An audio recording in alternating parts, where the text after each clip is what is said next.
সম্মানিত দর্শক, অদ্ভুত এক খবর বাংলাদেশে এখন রীতিমতো সামাজিক মাধ্যমে ঘুরপাক খাচ্ছে। সেটা হলো আওয়ামী লীগকে নিষিদ্ধ করার টার্গেট নিয়ে একটি আইন প্রণীত হবে এবং তার একটি খসড়া আইন উপদেষ্টা ইতিমধ্যে তৈরির কাজে হাত দিয়েছেন, তৈরি করেছেন অথবা জমা দিয়েছেন। আসসালামু আলাইকুম রহমতুল্লাহি ওয়া বারাকাতুহু। অদ্ভুতে বাংলাদেশে অনেক কিছুই ঘটে। এটা নিয়তির কারণে ঘটে, কুকর্মের কারণে ঘটে। আর সব ঘটনা যে কেবলই মাত্র যাকে বলা হয় কুকর্মের কারণে ঘটে তাও নয়। আবার কিছু কিছু ঘটনা ঘটে যেগুলো আজ মনে হচ্ছে আজকের জন্য প্রযোজ্য, কিন্তু আগামীকাল এটির কোনো বাস্তবতা থাকে না। এখন এই যে আওয়ামী লীগ গত 15 বছরে এই দলের যারা নেতৃত্বে ছিলেন সত্যিকার অর্থে শেখ হাসিনা এবং তার যারা সাঙ্গপাঙ্গ, এবং সেই সাঙ্গপাঙ্গের একটা বিরাট গ্রুপ রাজনীতি করেছেন, অপর গ্রুপটি লুটপাট করেছেন, তারপর আরেকটি গ্রুপ চাঁদাবাজি করেছেন, আরেকটি গ্রুপ সন্ত্রাস করেছেন, আরেকটি গ্রুপ মানুষ মেরেছেন।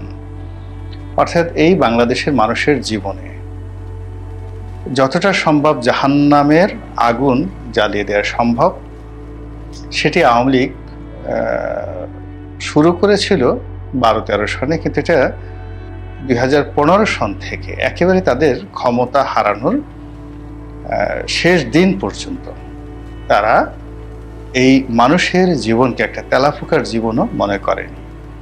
তাদের যারা প্রতিপক্ষ তাদের জীবনের সর্বনাশ করার জন্য তারা করেনি এহেন কুকর্ম নেই। আমি আমার নিজের একটি অভিজ্ঞতার কথা বলি। আমি 2014 থেকে 18 পর্যন্ত মূলত আওয়ামী লীগের নাম করে আওয়ামী লীগে ছিলাম, কিন্তু আওয়ামী লীগের কোনো সবার সময়তে সেমিনারে যাইনি। কিন্তু এখন যে ভাষায় কথা বলছি তখন ঠিক সেই ভাষায় কথা বলতাম। 2014 সনের আগে যখন আমি সংসদ সদস্য ছিলাম তখন দলকে ডিফেন্ড করতাম, তার সঙ্গে সঙ্গে আবার দলের বিরুদ্ধে সমপর্যায়ে কথা বলতাম। মন্ত্রী, এমপি, সংসদ সদস্য, স্বয়ং প্রধানমন্ত্রী থেকে শুরু করে আরো অনেককে নিয়ে নেতিবাচক কথা বলতাম, আবার তার সঙ্গে সঙ্গে দলের ইতিবাচক কথাগুলো বলার চেষ্টা করতাম। তো 2014 সনের পরে আমি খুব সতর্ক অবস্থানে ছিলাম, কেননা আমাকে যখন জেলে যেতে হয়েছিল সালমান এফ রহমান সাহেবের সঙ্গে মতদ্বৈততার কারণে, তখন জেলে যাওয়ার পর আমার যেটা আর্ত উপলব্ধি হলো তার কারণে আমি অনেকটা সতর্ক অবস্থায় দিন যাপন করেছি।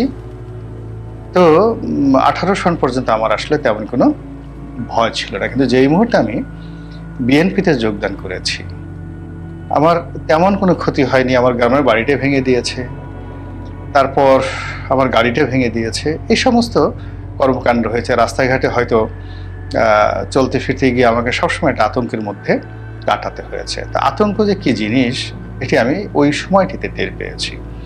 তো এভাবে যারা সমাজের সাধারণ আমজনতা তাদের সবার জীবনকে আওয়ামী লীগ এভাবে আতঙ্ক দ্বারা, ভয় দ্বারা, অত্যাচার দ্বারা, জুলুম দ্বারা, অর্থনৈতিক ক্ষতি দ্বারা একেবারে তছনছ করে ছেড়ে দিয়েছিল। তো সেই আওয়ামী লীগের পতন হয়েছে। পতন হওয়ার পর এখন সব মানুষই যারা দায়ী ব্যক্তি তাদের গ্রেপ্তার চাচ্ছেন, বিচার চাচ্ছেন, এবং জনরোষ এমন পর্যায়ে অনেক মানুষ গণপিটুনি দিতে চাচ্ছেন, অনেক মানুষ মারতে চাচ্ছেন। তো এই জিনিসগুলো মানে আপনি কোনো অবস্থাতেই এখন নীতি কথা বললে লাভ হবে না।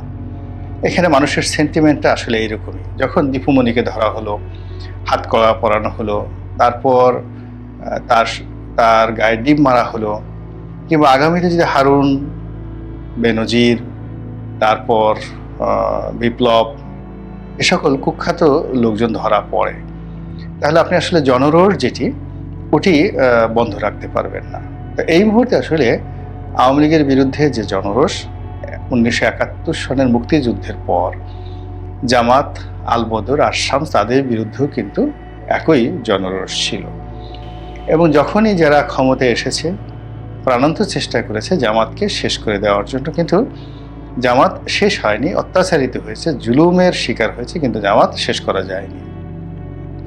আবার জামাতের পক্ষেও কিন্তু কথা বলা যায়নি। এবং এখনও দেখেন অলানে ছাড়েন জামাত যে রাজনৈতিক তৎপরতা শুরু করেছে, এই রাজনৈতিক তৎপরতা প্রথম ৩-৪ দিন, আগস্ট মাসের ৫ তারিখের পরে সর্বোচ্চ ১০ তারিখ পর্যন্ত মানুষ জামাতের কর্মকাণ্ড নিয়ে সমালোচনা করেনি।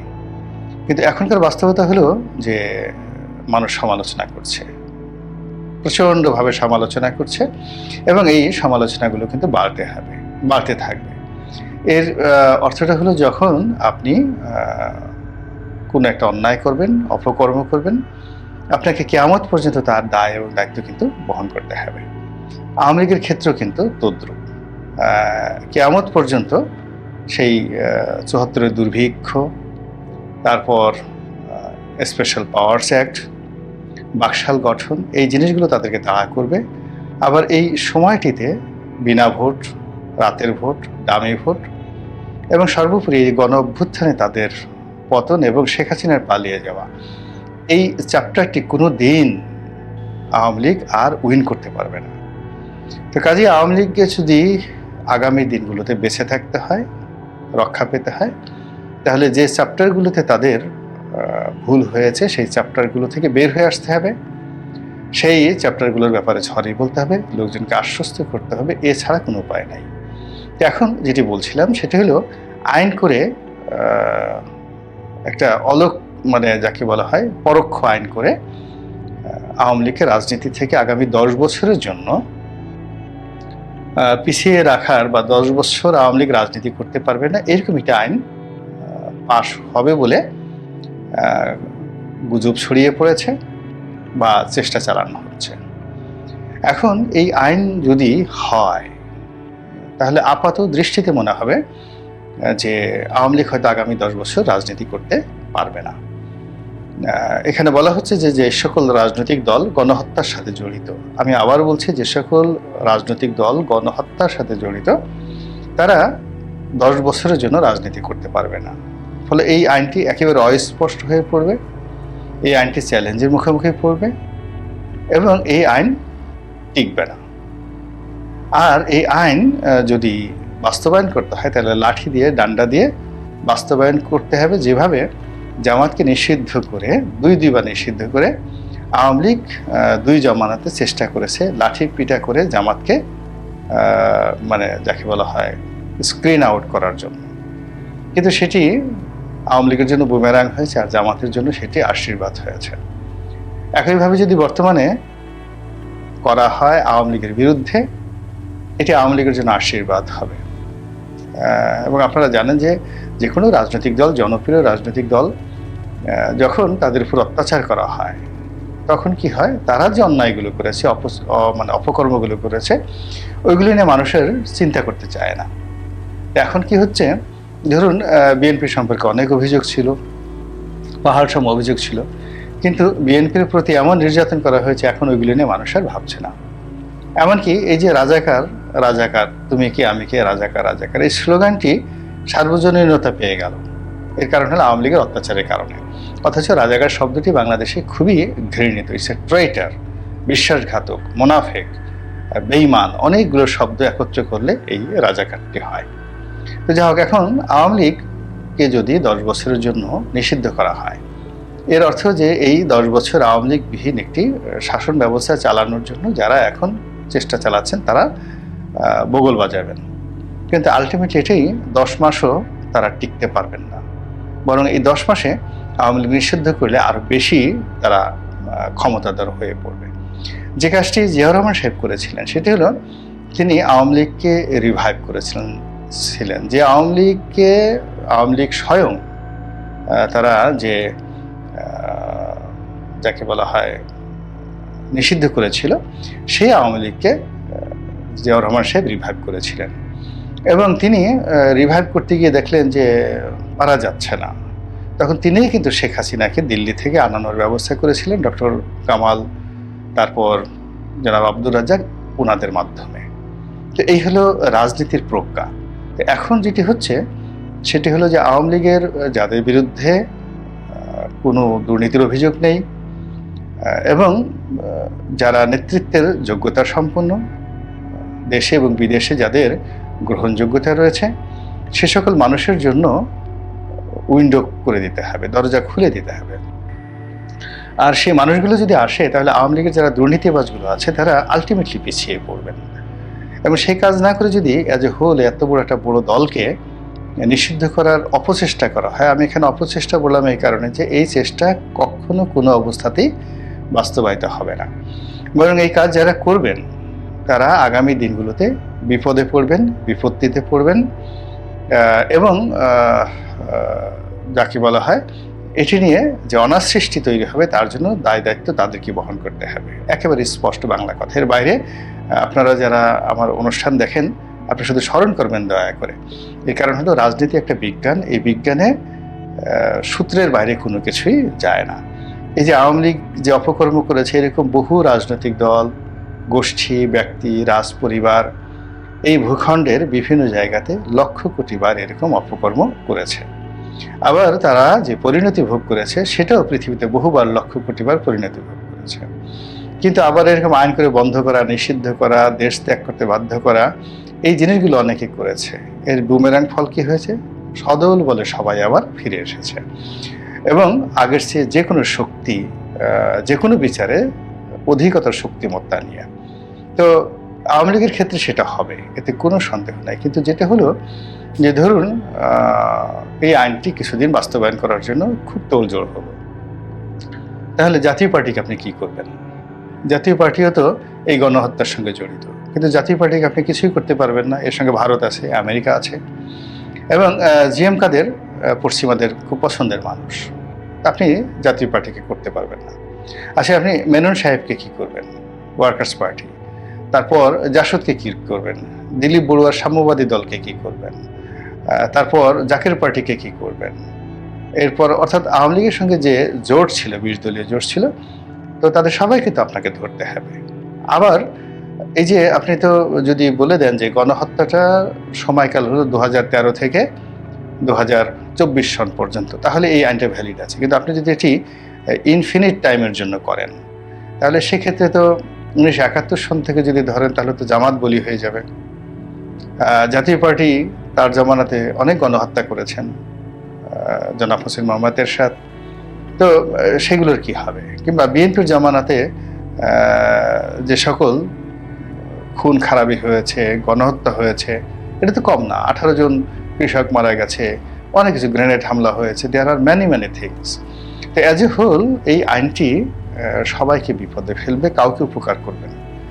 যারা নেতা হবেন, ডক্টর ইউনূস থেকে শুরু করে যারা আছেন, আপনারা নেতা হওয়ার জন্য এসেছেন, এখন যে কোনো মূল্যে আপনাদেরকে নেতা হতেই হবে। আর নেতার সবচেয়ে বড় গুণ হলো সাহস, সত্যকে সত্য বলা, মিথ্যাকে মিথ্যা বলা এবং ঝুঁকি নেওয়া। আপনি সবসময় মাখন খাবেন আর শুয়ে থাকবেন, লোকজন আপনার হাত পা টিপবে জান্নাতের মতো, আর আপনি শুয়ে শুয়ে হিরো আলমের মতো, মানে যাকে বলা হয় আঙ্গুর কমলা বেদানা খাবেন, আপনার প্রিয়তমা আপনার আঙ্গুর মুখে তুলে দেবে। এটি হয় না রাজনীতিতে। রাজনীতির পুরো পথটাই কণ্টকাকীর্ণ।